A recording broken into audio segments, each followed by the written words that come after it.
Protesters take to the streets of Myanmar for a 10th day in a row, their movement growing against the military coup.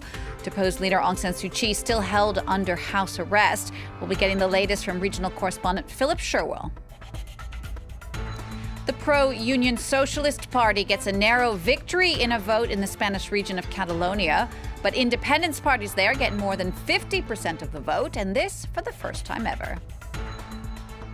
And as the world is still in the grips of the coronavirus, a new outbreak of Ebola has been confirmed in Guinea. This is the first resurgence of the disease 5 years after Ebola killed 11,000 people in West Africa.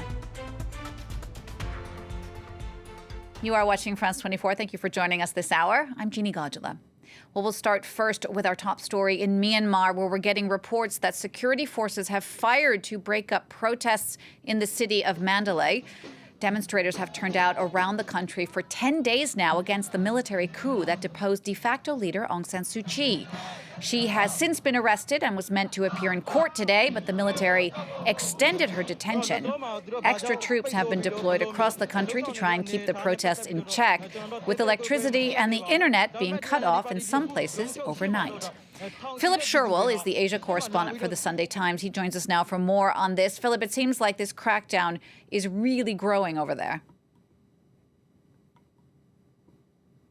Yes, all the indications are that the military has decided that this is the time that they have to start to break these protests. They have been going on, as you said, for 10 days. The numbers have only been growing in the face of threats and intimidation. Just as we're coming on the air, there are reports from Mandalay, which is the second city of Myanmar up there in the north. There are reports of the security forces opening fire on crowds who are protesting there. In Yangon, the main city, there have been photographs of the deployment of the 77th Light Infantry Division. Now, the significance of that is this is a very battle-hardened division who have fought ethnic minority insurgencies for decades, and were also deployed on the streets of Yangon in 2007 when there was a brutal crackdown on a previous uprising. So, you know, the signs are that the military is getting very serious here. People are undaunted. They are fearful. They are scared. They are worried. They know the precedent of what the military have done, but they're not. They're remaining on the streets. Last night, the army deployed armored personnel carriers to certain key areas. They were trying to reclaim the streets at night where neighborhood watch groups have been on the march. There was also an internet lockdown, a shutdown again last night, as the army tried to disrupt the ability of the opposition to communicate with each other. But none of these moves have so far succeeded, and so there are now these indications that that a much harsher crackdown could be on the way. Philip, all of this coming as Aung San Suu Kyi was due to have a court appearance today, a court appearance that was postponed. What more do we know about that? Yes, so obviously Aung San Suu Kyi, the leader of the elected government, the leader of the National League for Democracy, which won a crushing victory in November's elections, which the military have claimed was the subject of voter fraud, and that's their justification for seizing power. She was arrested on the day of the before dawn on the day of the coup, and in the search of her house, the military found what they claim are unauthorized walkie-talkies. Now, these would have been used by her staff to communicate probably with security officials, but she has been charged with illegal possession of these walkie-talkies, and that actually is an offence that carries up to 3 years in prison. She was due to be, we believe she was due to be appearing in court today, although maybe virtually by remote. Her lawyers were informed today by the judges that that appearance has been put back for 2 days. We'll see if it actually happens then. There are worrying signs, though, that the military, they're trying to raid her National League for Democracy offices in Yangon again today. They've raided her charitable foundation. There's signs that they're trying to look for evidence, and when I say evidence, that's the military's evidence that they could put together perhaps a harsher charge against her of some sort of financial crimes or manipulating the election results. And there are also the moves by the military to use the law against regular protesters in a much harsher way. They've released a statute today that allows for sentences of up to 20 years in prison if you are deemed to have been hindering the defense services in their legitimate activities on the street. So, you know, these protesters, if they're trying to block soldiers or security forces as they walk through the streets, they could be held liable of this very serious offense. So we are seeing signs of a military crackdown. We're seeing signs of a legal crackdown. All the indications are that the army, which has completely underestimated the strength and the durability of the resistance to their rule, is about to take much harsher steps. Philip, thank you for that. Philip Sherwell there reporting for us from Bangkok. Next now to Spain in the northern region of Catalonia, where separatist parties have strengthened their combined majority in the regional parliament there. They won over 50% of the vote, and this for the first time ever. But with the strongest single showing from the local Socialist Party, a new referendum on an independent Catalonia is still looking unlikely. Sarah Morris is covering the elections for us from Barcelona, and we asked her if this, though, was a sign the move toward independence could be on the rise. Well, the separatist parties would certainly say yes. They've never before been able to command in a regional election more than 50%. And that independence declaration and the push back 3 years ago took place with less than 50%. So this is the first time they can point to that 0.9% and say that they won the popular vote as they see it. Of course, the socialists were celebrating their victory last night by saying that their result, our largest share of the vote and the largest number of seats in the parliament, means that they can claim victory for their strategy. And Pedro Sanchez, the socialist prime minister, is known for saying that Catalonia is part of Spain, that there can be a negotiation, that he can sit down to talk with Catalan nationalists, but within the constitution. And so last night and this morning, the socialists were very much saying that they have been vindicated in their strategy of talks, negotiation, but within the status quo and the constitution. Of course, that the result is so diverse that a lot of interpretations are possible.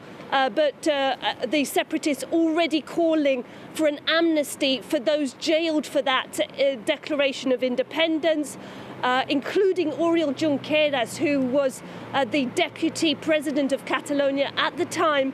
He is actually being released by the Catalan nationalist government that runs the jails. They gave him privileges to be released after serving some of his sentence, but they are still pushing for a full amnesty for all those prisoners. France 24's Sarah Morris. Now, the UK is still one of the countries worst hit by COVID-19 in Europe, but it's also a front runner in the vaccine campaign. It's now reached its goal of giving at least one coronavirus vaccine shot to the most vulnerable people in the country. That's more than 15 million, 22% of the British population who've now received their first shot. The figure includes most people in the government's top 4 priority groups, including everyone over 75, frontline healthcare workers, and nursing home staff and residents. Here's more from British Prime Minister Boris Johnson. Today, we have reached a significant milestone in the United Kingdom's national vaccination programme.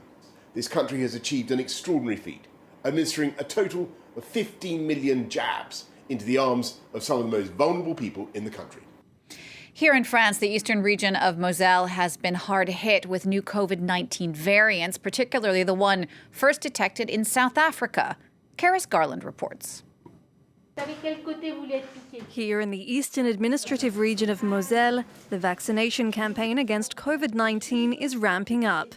The area has one of the highest infection rates in France, and some 100 cases of variants are detected every day. On essaye de vacciner le plus de monde possible en respectant quand même les conditions, plus de 75 ans, comorbidité. Authorities said 2,000 additional injections would be sent to Moselle, prompting new centres to open and health workers sent to carry out the vaccinations. Nous les avons reçus livrés hier matin. Ce sont 400 doses supplémentaires qui seront écoulées donc ce week-end. The news was welcomed by candidates for the jab, like this woman who travelled 70 kilometres to reach a vaccination centre, and this man who had been trying to get an appointment for his parents for weeks. Mon épouse, par hasard, elle a trouvé 3 créneaux, donc on n'a pas hésité tout de suite. Et là, avec le variant qui arrive, il y a encore plus d'inquiétude. Ah oui, c'est vrai que là, ça commence à faire peur, ouais. On s'inquiète, ouais. Surtout pour les personnes âgées. Additional doses continue to arrive and more testing centres have been set up. But local politicians say more needs to be done, like closing schools or imposing a lockdown.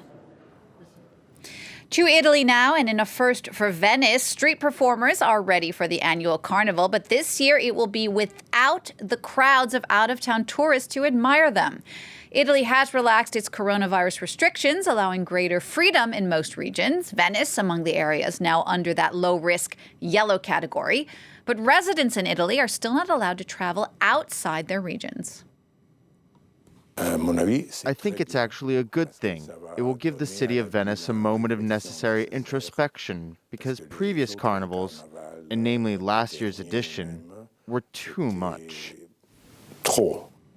And as the world is still in the grips of the coronavirus, a new outbreak of Ebola has been confirmed in Guinea. This is the first resurgence of the disease 5 years after Ebola killed 11,000 people in West Africa. Our Emerald Maxwell explains. The new cases are in the Nizirokar region, the same place where Guinea's last epidemic started. 7 patients fell ill with diarrhea, vomiting and bleeding after attending a burial on the 1st of February. They all subsequently tested positive for Ebola. Ce matin très tôt, le laboratoire scientifique de Conakry a confirmé la présence du virus Ebola. Donc cette situation met la Guinée en situation d'épidémie. Fighting Ebola again will place additional strain on health services in Guinea as they battle the coronavirus. Ebola is a lot more deadly, and the health ministry said they were working to trace and isolate the contacts of the new cases. Nizirokar's proximity to busy borders hampered efforts to contain the virus in the last Ebola outbreak, which between 2013 and 2016 went on to kill more than 11,000 people in Guinea and in neighbouring Liberia and Sierra Leone. Liberian President George Weah put the country's health authorities on heightened alert after Guinea's announcement, which comes 1 week after Eastern DRC confirmed it also had cases. Ghanaian authorities have asked the World Health Organization for Ebola vaccines, which helped efforts to end the second largest outbreak on record in the Democratic Republic of Congo last June. The WHO said it was ramping up its response efforts to this potential resurgence. Last month, it said it was creating a global emergency stockpile of about 500,000 doses of the Ebola vaccine, but only 7,000 were available at the time of the statement. France and 5 allies are meeting today to discuss the jihadist insurgency in the African region, the Sahel. Paris is trying to get support that would let it cut French troop numbers in the region. Leaders of the G5 Sahel, Burkina Faso, Chad, Mali, Mauritania, and Niger are attending that 2-day summit in Chad, with the French President Emmanuel Macron attending via video link. The meeting comes a year after France boosted its Sahel deployment, seeking to slow the brutal, long-running battle there. And in Haiti, at least one protester was killed as demonstrations against the president, Jovenel Moïse, turned violent on Sunday. Thousands took to the streets in the capital to demand he resign from office. Demonstrators threw rocks at police, who in turn fired tear gas and rubber bullets into the crowd at different points throughout the city. Olivia Bizot reports. According to these thousands of demonstrators, the Haitian president's 5-year mandate ended on the 7th of February.